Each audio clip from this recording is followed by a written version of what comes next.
मेरा नाम मधु। वैसे तो मेरा पूरा नाम मतलब मधुरेंद्र पासवान है, निकनेम मधु हो गया, तो पूरे हम्म एरिया में मधु प्रचलित है जी। हम्म और पिताजी सामान्य पद से अवकाश लिए हैं, बिहार पुलिस के ड्यूटी में थे। माताजी हम्म 5 साल के लिए प्रधान भी रही है। 4 भाई में हम अच्छा। सबसे छोटे हैं। हम्म सबकी शादी हो गई, 2 बहनें हैं, सबकी शादी हो गई। अभी इस समय हम्म हम दादाजी भी बन बन गए। हाँ बड़े हाँ वाले हाँ। भैया दादाजी बन गए। हम्म और इस समय हम ऑटो चलाते हैं, और ऑटो इस समय अ, अभी मौजूदा हालात में मैं ऑटो की चाबी लेकर निकलता नहीं है, क्योंकि बहुत खतरा है, हम्म। निकल नहीं सकता खतरा मैं। किस जी, तो तरह का अपना खतरा? कोरोना का खतरा या फिर इस सीता क्रिमिनल्स का खतरा? जी नहीं, जी नहीं, सीतामढ़ी जनपद के अधिकतर जो ये एससी एसटी के जो क्रिमिनल्स हैं, इनका हम्म। टारगेट है कि मधु को टपका देना है। अच्छा, आपके लाइफ को यही थ्रेट है। भी है? जी जी ओके। बिल्कुल। हम्म। जी, तो ये थोड़ा सा बस और यही बताइए, ऑटो, थ्रेट क्यों है? थ्रेट क्यों है आपके ऊपर? बस यही आरक्षण के खिलाफ जाना। मेरी माता आरक्षण के खिलाफ प्रधान बनी है, मैं इसके विरुद्ध भी खड़ा था।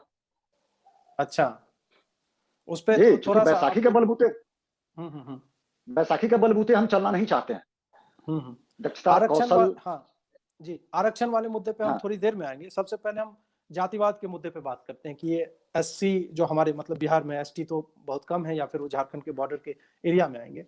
तो आप ये बताइए कि आप जातिवाद को किस तरीके से देखते हैं, क्योंकि मैं एक अगर अपर कास्ट के घर में पैदा हुआ हूँ, और तो मेरा स्ट्रगल एक अलग रहा है, पॉलिटिकल स्ट्रगल रहा है कि मुझे जो है मतलब जनरल्स के लिए सीट जो है लिमिटेड होता है, टैलेंटेड लोग छट जाते हैं। जो जनरल वाले बच्चों का या अपर कास्ट का, उनका ये हमेशा से मतलब एक कंप्लेंट रहता है।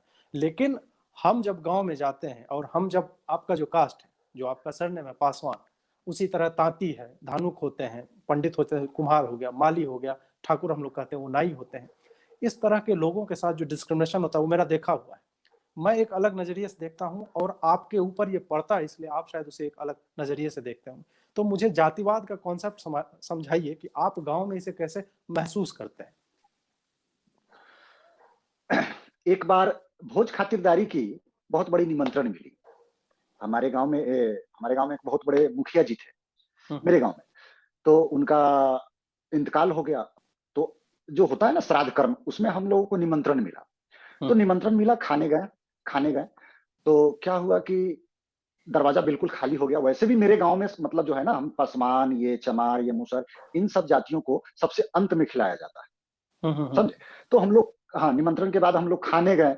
तो क्या हुआ, एक एक अजीब आदमी क्या बोलते हैं कि ऐसा बोलो, हम 5-10 आदमी, मतलब जने उधारी जो है, क्षत्रिय राजपूत की मैं बात कर रहा हूँ। ये हम्म कुछ लोग खाने बैठे हुए थे, तो ये बोलते क्या है कि ऐसा बोलो कि कुछ देर और वो लोग रुक जाए, जब तक हम 5-10 आदमी खाकर उठ जाते हैं, तब ये पासमान चमार वगैरह वगैरह अपना बैठ करके खा लेंगे।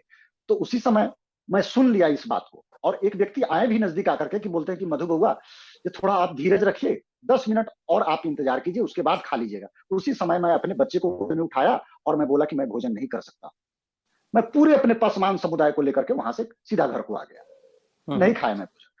और भी क्या देखता हूं, जैसे कि कोई सवर्ण जाति से है, चूंकि ये क्षत्रिय बहुल इलाका है, हम्म तो अगर मेरे जाति के कुछ बड़े लोग हैं, तो क्षत्रिय समाज का या तथाकथित सवर्ण समाज का एक छोटा सा बच्चा भी अगर भाई लगने वाला है, तो सीधा बोलेगा ये फलानमा भाई। हम्म ऐसा भैया नहीं बोलेगा, भैया नहीं बोलेगा, भाई ऐसा बोलता है, मतलब कि तवज्जो नहीं देता है। हम्म। आपके जी, एग्जिस्टेंस को तो ये नकार सब, रहा है एक तरह से, हाँ। जी जी बिल्कुल। और वो लोग सोचते क्या है कि मैं तो ये हूं, मैं जो कहता हूं उसे एक्सेप्ट करो। तुम तो निम्न जाति से हो, तुम कितना दिमाग लगा सकते हो, तुम एक्सेप्ट करो, हम जनेऊधारी हैं, ये है वो है। मतलब इतने धारस को,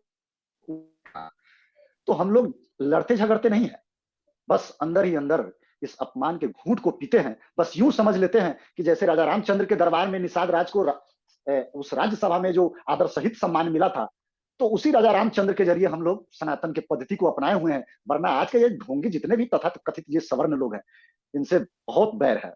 और वैसे भी इन सब चीजों के बावजूद अजीत भैया, कुछ लोग हैं गांव में जो बड़ा प्रेम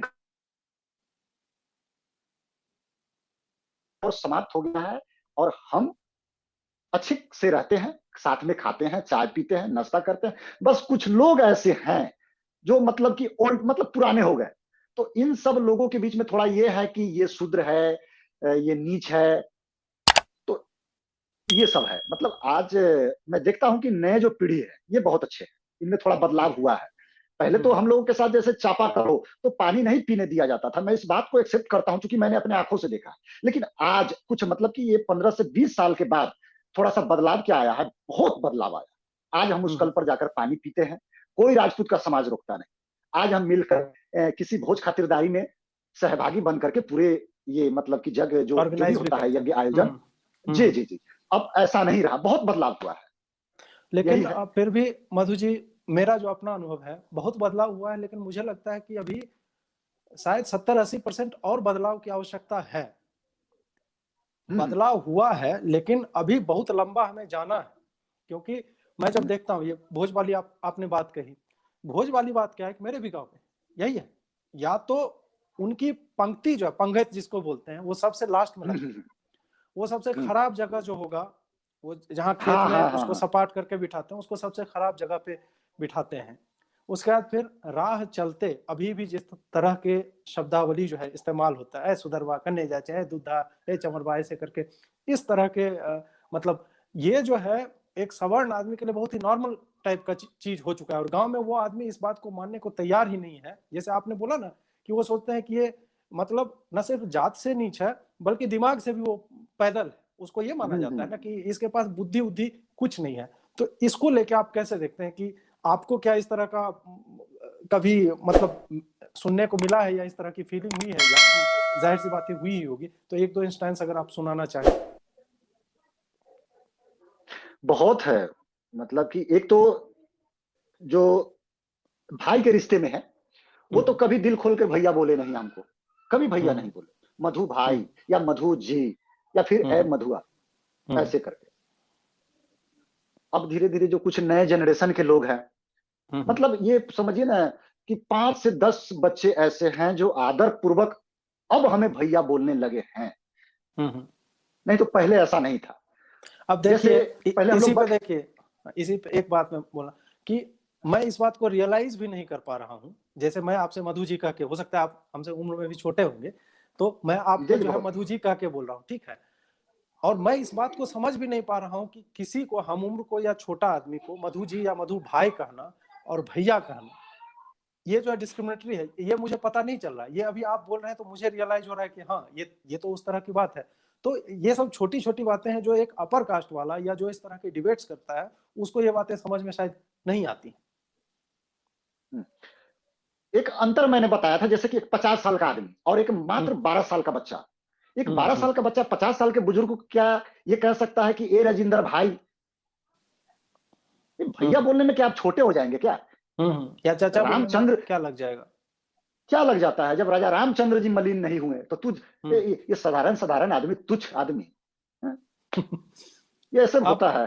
हाँ, ये बात बताइए कि मेरी आपसे मुलाकात भी जो, ये तो पहली मुलाकात है, नॉर्मली हम लोग चैट वैट कर रहे थे या कॉल पे थे, तो फेसबुक के जरिए ही हुई। जी।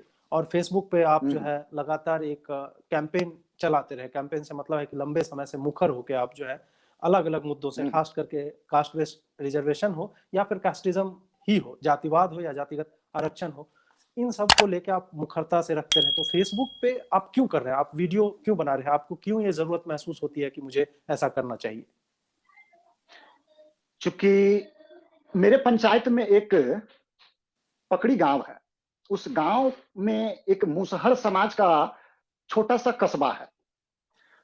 पकड़ी गांव में एक छोटा सा मोहल्ला है, उसी मोहल्ले से ईसाई मिशनरी का एक बहुत बड़ा केंद्र अटैच है। तो एक तो उधर का वो हो गया, और इधर मैं अपने पिताजी के जो संस्कार घर परिवार के जो मिलते थे मुझे, तो मुझे थोड़ा सुन करके अजीब लगता था कि अरे भाई, मैं तो अपने घर में इस तरह की बातें सुनता हूँ, हमारी होली है, हमारी दिवाली है, हमारे तीज है, हमारे त्योहार है, और ये लोग थोड़ा अलग किस्म से हमारे बच्चों को ये मतलब कि दिमाग घुमाने का कोशिश करते हैं। और ऊपर से धीरे धीरे मतलब कि टीवी से जुड़ना, न्यूज देखना, अचानक से मोदी जी का आ जाना, अचानक से ये भारत तेरे टुकड़े होंगे, ये सब सुनते सुनते मतलब कि अब लगा कि भाई अरे तो गड़बड़ हो रहा है भाई। अब बताइए अजीत भैया, आप जैसे हम दोनों भाई हैं, और हम दोनों भाई के बीच अगर कुछ खटास आ जाए, तो क्या हम आवेश में आकर कह देंगे कि ये दुनिया वालों, मेरी मां बेसिया हो गई है? ए दुनिया वालों, माई सिस्टर फॉर सेल, मेरी बहन बिकाऊ है, वही जेएनयू में सुनने को मिला। तो थोड़ा दिमाग लगा कि अरे भाई ये तो दलित समाज कहाँ जा रहा है। धीरे धीरे कुछ दिन के बाद पता चला कि ये आरक्षण इस प्रकार का है। तो मैंने सोचा कि अरे भाई आरक्षण इस प्रकार का है, कम अंक होते हुए भी किसी को पद मिल जाता है और कोई अच्छी दक्षता पाकर भी पीछे रह जाता है। तो धीरे धीरे दिमाग में हिट होता था कि अरे भाई ये भारत बैसाखी के सहारे चलना चाहता है या फिर पीछे की तरफ जाना चाहता है। जी जी। तो इस तरह से लगा कि मुझे कि नहीं, मेरा भारत बर्बाद हो जाएगा। मैं, ये भारत क्या है, मेरा एक समाज है, यहाँ की मिट्टी, यहाँ जब तक यहाँ की मिट्टी की स्नेह न मिले, या फिर आपको हो या मुझे हो, ये सुंदर शरीर, ये प्रेम, ये दुलार, ये संस्कृति, ये कहाँ सब। तो इस मिट्टी से हम बंधे हैं, इसके हम ऋणी हैं, और इस मिट्टी पर कोई तांडव करके चला जाएगा, बेशक वो मधु का भाई क्यों ना हो। आज की डेट में बता रहा हूं, तलवार लेकर सामने खड़ा हो जाऊंगा। धर्म और संस्कृति से बढ़कर इस ब्रह्मांड में मधु के लिए कोई नहीं है, कोई जात नहीं है मेरे लिए। एकता, समानता, यही मेरा मूल मंत्र है, और इसी मंत्र के जरिए मैं आगे बढ़ूंगा। बेशक मुझे कोई दुसदवा कह दे, बेशक मुझे कोई चमरवा कह दे, मुझे इससे फर्क नहीं पड़ता जनाब। हम हिंदू हैं, सनातन धर्मी हैं, बस इससे आगे मेरा कोई मंत्र नहीं। तो यही इसी कारण आप मतलब इतना ज्यादा आप उद्विग्न हो गए, या इतना ज्यादा आपको लगा कि मुझे जो लोगों को जागरूक करना चाहिए? हाँ, तब मैंने फेसबुक पर आया। 2014 में एक बार हम फेसबुक पर आए थे भैया। तो एक बार मैं जो कुछ पोस्ट किया, तो एक लड़की क्या बोलती है, मैंने एक लड़की को सलाह दिया, थोड़ा अभद्र सेल्फी लेकर के वो कुछ कर रही थी, 2014-15 की बात है। तो लड़की क्या बोलती है रिप्लाई में कि बाबा साहेब, बाबा, ये मतलब साधु संत समझ करके उन्होंने बोली कि बाबा आप अपनी तपस्या पर ध्यान दीजिए, मैं क्या हूं, कैसी हूं, ये मैं समझ लूंगी, आप अपनी तपस्या पर ध्यान दीजिए। उसी दिन से अजीत भैया मैं कम से कम सोशल मीडिया को छोड़ दिया था, और अचानक 2020 के मार्च में मैंने फिर एंट्री लिया कि नहीं जी, कि अब फिर से सक्रिय होना चाहिए। क्योंकि मैं दलित समाज से हूं, और खास करके मेरे दलित समाज में इस समय एक सबसे मुख्य टारगेट क्या है कि अटेम्प्ट टू, आप अपने धर्म को बदलिए। 5 लाख या फिर 6 लाख या फिर 10 लाख एकदम हैंड टू कैश दलित समाज में, आप धर्म बदलिए, कैश एकदम मौजूद है। और सबसे तेजी इस समय ये छत्तीसगढ़ में है, बहुत तेजी से चल रहा है। नहीं हल्का थोड़ा मध्य प्रदेश, बिहार, हाँ वो सब तो हो ही रहा। नहीं, बिहार में अभी अचानक से, अभी हमारे एक मित्र हैं अजीत झा, बिहार इलेक्शन के टाइम में गए थे, तो आपने शायद वीडियो में देखा होगा कि मधुबनी तक में, मधुबनी बहुत इंटीरियर हो जाता है, या आप ही के जिले के बगल में शिवहर है, या आप ही का सीतामढ़ी है, ये सब का गांव, जैसे बसंत पट्टी है, पुनरैया है, ये सब प्रखंड जो है, तो इन इलाकों में अगर ये क्रिश्चियन मिशनरीज वहां पे घुसपैठ करना चाह रहे, तो बहुत चिंताजनक बात है ये।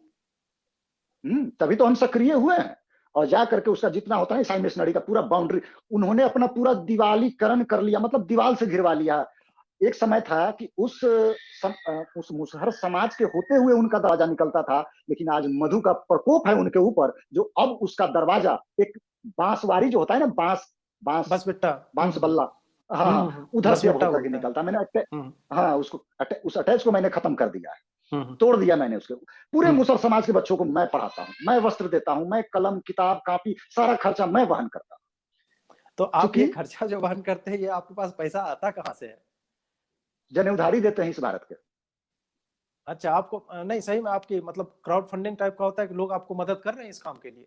जी जी जी, ब्राह्मण, भूमिहार और राजपूत, ब्रह्म भट्ट, यही जितने भी जन उधारी लोग हैं, ये थोड़ा, और ये क्या बोलते हैं, ये कुशवाहा जी हो गए, या फिर यादव हो गए, और भी मतलब दलित छोड़ करके शेष सभी।